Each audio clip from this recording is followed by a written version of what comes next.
I have no idea what's about to happen. No idea. Oh, there it is. Okay. I'm kind of scared, dude. Honestly. Oh, shit. There we go. Maybe not. Bad connection. Oh, something in my eye.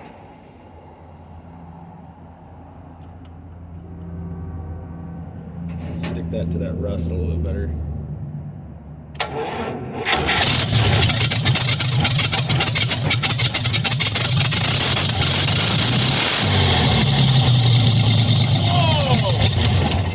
What the fuck?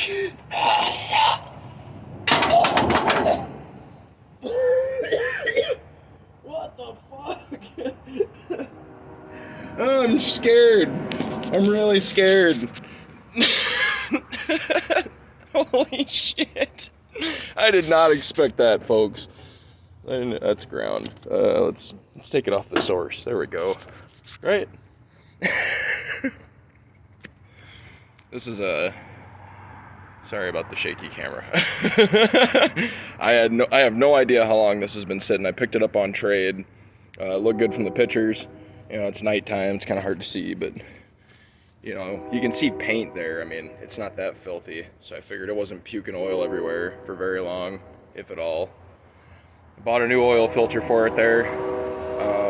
The shit I traded, I originally got for free. So, you know, just one of them deals.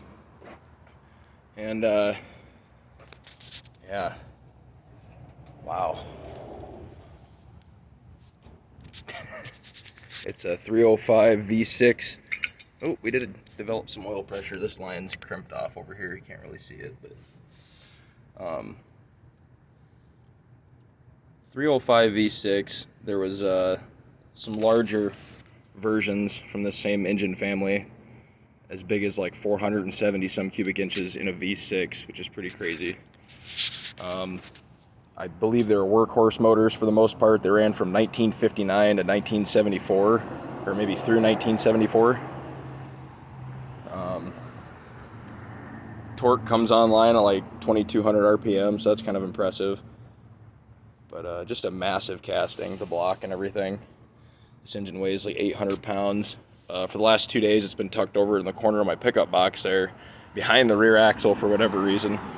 I had a ratchet strap around it, and I'm like skidding through stop signs and shit, locking my front tires. It definitely made the truck handle bad.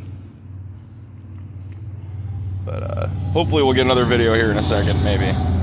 That was a good first start.